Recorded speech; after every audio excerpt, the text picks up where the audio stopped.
Last week I took a vacation, and I was only able to do so because of my white privilege and my class privilege, and my Connecticut privilege, which normally isn't a thing, trust me, but apparently we're handling this pandemic better than most states, so hooray for the Nutmeg State? Come visit our beautiful beach. Actually, don't come visit. Please stay far, far away. But I was able to get down to the beach and take a necessary break from this reality shit show that we're all living in. And I think it's really important for people to take time to themselves, time to reset, time to recharge, time to treat yourself and take care of your mental health. And I also think it's important for those of us who can take a break from reality when needed to recognize that not everyone can do so. See, if I chose to, I could just ignore police brutality and racism. Many people don't have that privilege. So for those of us with white privilege and class privilege, we can't just use that to take breaks from the injustices of the world. We have to use our privilege to fight against injustice. That's what I'm trying to do, and that's exactly what Garrett Foster did. In fact, he gave his life fighting against injustice. The last time I talked about a protester getting killed, which was only a couple weeks ago, it was Summer Taylor in Seattle. And on that post, I got a lot of angry comments from white people asking why I didn't mention the race of the driver who killed Summer. Why didn't you mention that he was black? How come you left out the fact that he was black?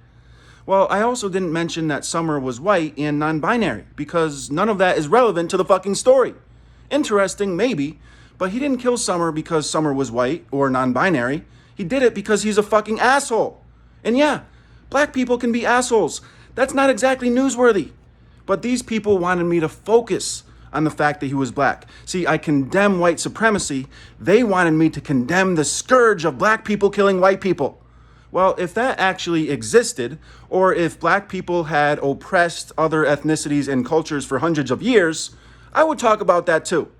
But the fact is, I didn't even know who killed Summer Taylor at the time I made the post. All I knew was that he was a murderer, black or white. And I don't know who killed Garrett Foster. All I know is that they're a fucking murderer, black or white. And I also know that attacking people who are protesting racial injustice, whether they are black or white, is quickly becoming America's favorite national pastime, especially since Major League Baseball can't get its shit together. What a fucking dumbass country. Garrett Foster was a 28-year-old who served in the military and frequently attended Black Lives Matter protests in Austin, Texas with his girlfriend. He was white, she is black. Just so I don't get accused of not mentioning their race. So Garrett was pushing her in her wheelchair through an intersection when a car aggressively turned towards the crowd of protesters and struck a barrier that was being used to block traffic. Then the car started honking its horn and acting all erratically. So Garrett, probably with visions of Summer Taylor in his head and very concerned for his paraplegic girlfriend, walked towards the car carrying his AK-47. This is Texas, an open carry state, so that is very common. Unfortunately, it's also very common for everyone else to have a fucking gun. So the driver pulled out a gun and shot Garrett 3 times before speeding off. Then someone else in the crowd pulled out their fucking gun and shot at the car 5 times as it sped away. Now, I'm not a big gun guy, but apparently guns make everyone safer in this situation. Is that right? Haven't heard much about this from the NRA, but I'm sure they'll clear everything up soon. Now, the driver actually turned themselves in, and then they were immediately released because of Texas's stand your ground laws. See, the driver just said, "I was afraid for my life."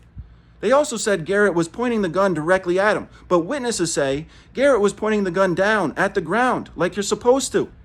But none of it will fucking matter, and I guarantee this person will not even be charged because Texas's stand your ground laws make it so fucking easy to kill. In Texas, even if you can safely retreat and just walk away from the situation, you're still allowed to use deadly force. This fucking country is a death cult.